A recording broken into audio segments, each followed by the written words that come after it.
if you were to put out an 80s style ad, right? This is something I was actually talking to Ricky Thrash about.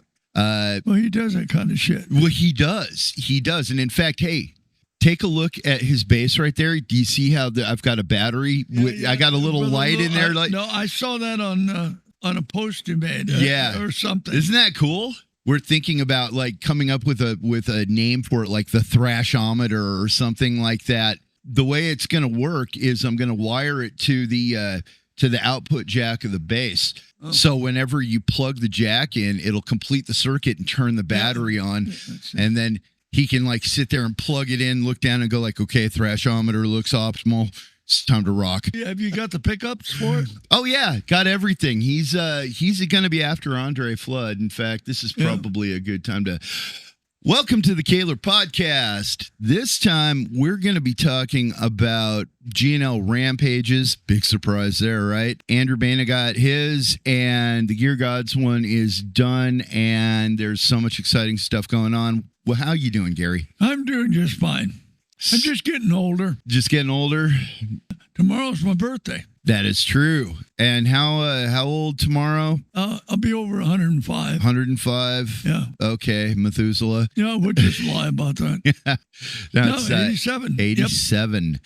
87, not bad. Having trouble with my teeth. Yeah, they started falling out right when Catherine Hanneman came here. Oh, yeah. Falling out. Yeah, like, right. Part of my brain, the rest of it. It was leaking out the hole where the tooth was. So let's talk about guitars. Okay. I think that's why we're here. Yeah, I think so. Or better yet, guitar hardware. Bridges. And then the guitar hardware influencer dudes. Speaking of, we saw a sneak peek of Andrew Baena's video last night. Oh, my God. The guy is so good. I couldn't have... I was almost in tears. I was just like, he really gets it. Oh, my God. He does a great job. It's such a great job. And one thing that I really liked about it was the way that he had pointed out that while he prefers an Evertune, you're really, really, really committed when you do an Evertune. And he said, with the Kahler, you want versatility. There it is. And I thought that was just so cool. Well, even I guess you got to keep the same size strings and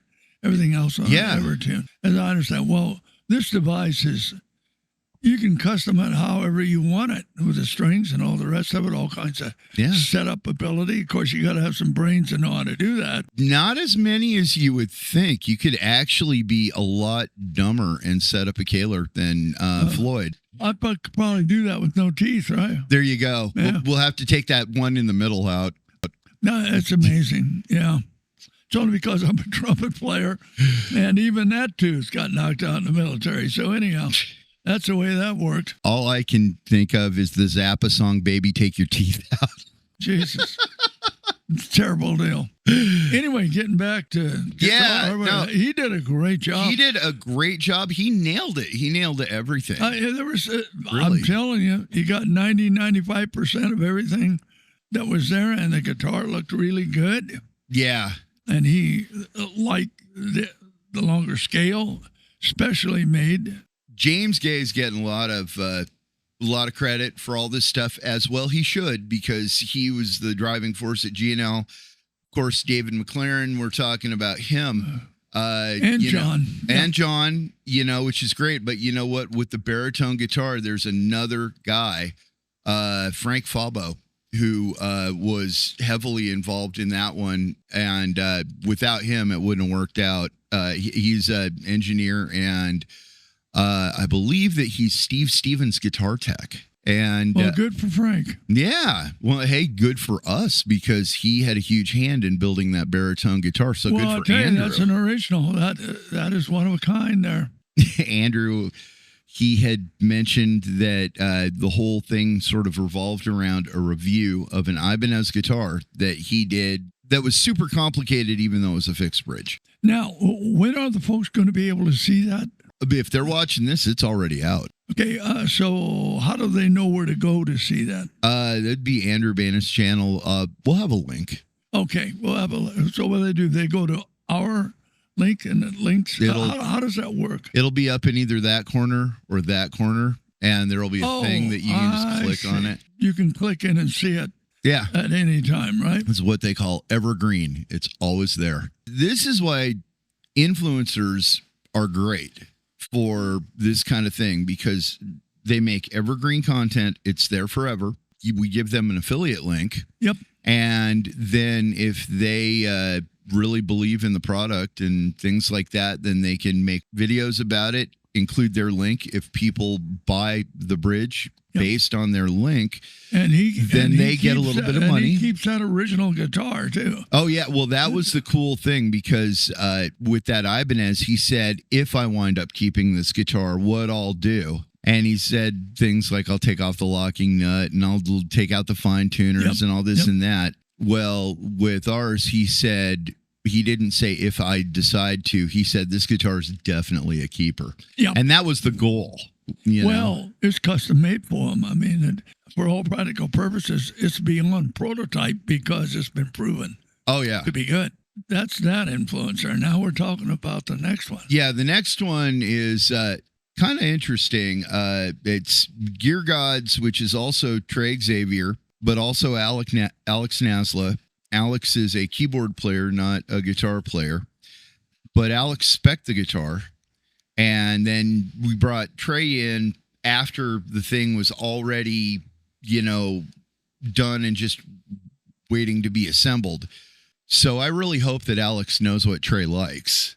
But we built them one heck of a guitar there. Well, it's a beautiful guitar. You going to show some close-ups and things like that here? Absolutely. I mean, it's so pretty. It looks like, wow. I know. It is probably the most elegant guitar that I've ever... It looks like it's worth $500,000. It plays and it sounds as good as it looks. The really cool thing was, Alex wanted like gold flake in it.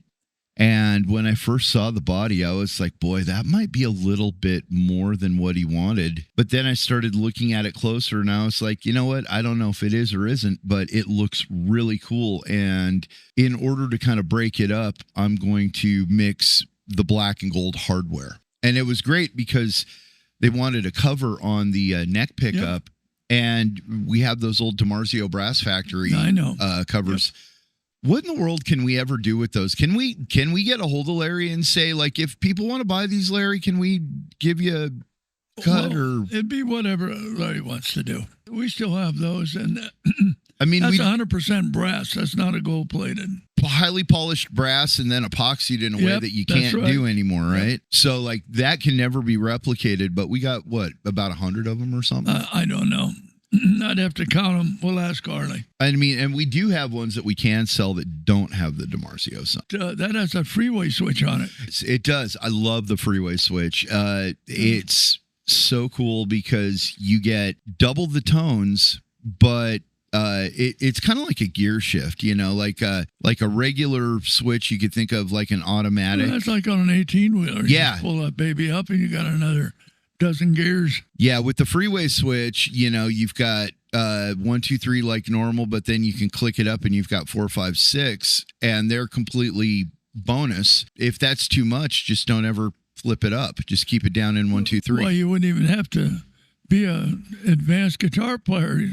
No. Just mess with the switch. One of the coolest things about the Freeway switch. That's a joke, by the way. Oh, you're hilarious. Wasn't it hilarious? That was so funny. Oh, man. Hold on, I need some coffee. Yeah, well, somebody's still got to play that keyboard, so it must be pretty good. There you go. So everything looks great. Now all we need is a musician to play it. Trey is a great guitar player. Okay. He's real funny. What's his last name? Xavier. Xavier. Yeah. Yeah. Trey Xavier. So yeah, we've got the Freeway switch on there, and then we've got mini toggles so that we can have the each pickup has their own mini toggle to go series split parallel, and that guitar is just it has more tonal options than anybody should ever. But it also has a lot more feel options with the pepper tip on there. Oh, you can make that however you want it. Yeah, you can turn the pepper tip either way. It's actually facing the way that I like it the best, and I put it that way, pointing straight up as a joke. Yeah, I thought that it looked silly.